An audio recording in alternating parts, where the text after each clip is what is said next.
Hello friends, race business solution में आपका स्वागत है। आज हम बात करेंगे जो टीडीएस ऑन कैश विड्रॉल का नया सेक्शन आया था उस पर क्या नया मॉडिफिकेशन आया है।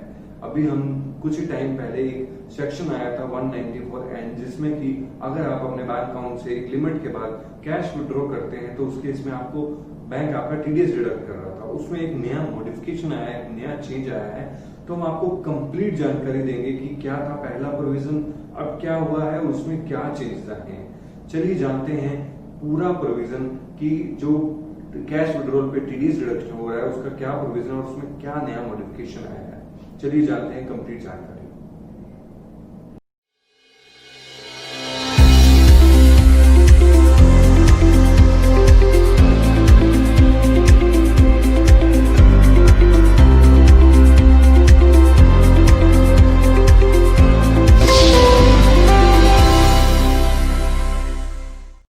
जी दोस्तों, अभी एक नया मॉडिफिकेशन आया सेक्शन 194N में जो कि है टीडीएस ऑन कैश विड्रॉल। सो अगर आपको पता हो कुछ टाइम पहले ही 194N को इंट्रोड्यूस करा गया है जिसमें कि टीडीएस काटा जा रहा है अगर आप कैश विड्रॉ एक लिमिट के ऊपर कर रहे हैं बैंक से।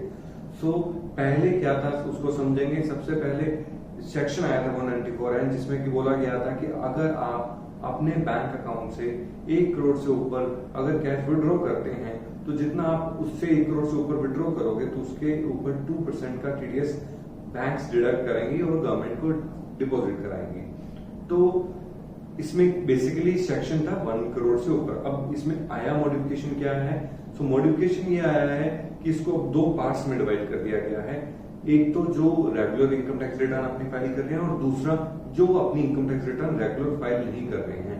अब रेगुलर वो फाइल कर रहे हैं जो कि अगर आपने पीछे अपनी रिटर्न फाइल करी है तो आप अपना रेगुलर में काउंट होते हैं। और अगर आप रेगुलर आपने फॉर एग्जांपल लास्ट 3 इयर्स की एक भी इनकम टैक्स रिटर्न फाइल नहीं करी है तो आपको इररेगुलर इनकम टैक्स रिटर्न में माना जाता है। सो अगर आपने फाइल करी है तो आप रेगुलर में काउंट होंगे, अगर आपने 3 साल की नहीं फाइल करी है तो इररेगुलर में काउंट होंगे। तो सबसे पहले अगर आप रेगुलर फाइल कर रहे हैं तो आपकी लिमिट सेम है। 1 करोड़ से ऊपर अगर आप विड्रॉ करते हैं तो 2% आपको टीडीएस बैंक डिडक्ट करके अमाउंट देगा। उसके बाद अगर आपकी ने रिटर्न फाइल रेगुलर नहीं करी है उस केस में जो रेट है वो 20 लाख से ऊपर है तो 20 लाख तक आपका कोई टीडीएस नहीं डिडक्ट होगा। बट जैसे ही 20 लाख से ऊपर जाएगा तो आपको 2% टीडीएस बैंक डिडक्ट करेगा, उसके बाद बाकी पेमेंट मिलेगी। और 1 करोड़ से ऊपर इस केस में अगर आप रिटर्न फाइल नहीं रेगुलर करते हैं तो उस केस में 1 करोड़ से अगर आप कैश विड्रॉ करते हैं उस केस में आपका जो टीडीएस रिटर्न है जो रेट होगा टीडीएस का वो 5% हो जाएगा। सो 20 लाख से 1 करोड़ तक 2% है और 1 करोड़ से ऊपर 5% है। ये उन लोगों के लिए जो रेगुलर रिटर्न पिछले 3 साल से उन्होंने कोई रिटर्न फाइल नहीं करी है। सो अब बात करते हैं कौन डिडक्ट करेगा। बैंक्स एक्चुअली कोऑपरेटिव सोसाइटी या पोस्ट ऑफिस जिससे भी आप कैश विड्रॉ करेंगे वो डिडक्ट करेंगे। और उसके बाद ये किन एक्चुअली में क्वेश्चन ये आता है कि मतलब मेरे 4 अकाउंट हैं आईसीआईसी बैंक में या एचडीएफसी बैंक में या किसी भी बैंक में मेरे 4 बैंक सेविंग अकाउंट है, एक ब्रांच में है, दूसरा दूसरी ब्रांच में है। सो अलग अलग अकाउंट है या डिफरेंट टाइप्स ऑफ सेविंग और करंट अकाउंट है। सो ये जो लिमिट है उसको काउंट करने के लिए टोटल आपका एग्रीगेट अमाउंट देखा जाएगा कैश विड्रॉ का। फॉर एग्जाम्पल आप एक्स अकाउंट से और वाई अकाउंट से जो दोनों का टोटल सम होगा उसको ऐड करा जाएगा। So it's aggregate amount of all accounts of a bank. So एक बैंक का जो एग्रीगेट अमाउंट है उसको काउंट करा जाएगा। और कब डिडक्ट करा जाएगा? जब आपकी लिमिट क्रॉस हो जाएगी। इन केस ऑफ अगर आप रिटर्न फाइल रेगुलर नहीं करते हैं उस केस में आपकी लिमिट 20 लाख है तो 20 लाख से ऊपर अगर आप कैश विड्रॉ एग्रीगेट अकाउंट्स का हो जाएगा तब उसके बाद आपकी रिडक्शन होगी। और सेम अगर आप रेगुलर रिटर्न फाइल करते हैं उस केस में लिमिट 1 करोड़ है और 1 करोड़ से ऊपर अगर आप कैश विड्रॉ करेंगे उस केस में आपका बैंक टीडीएस डिडक्ट करके ही पेमेंट देगा।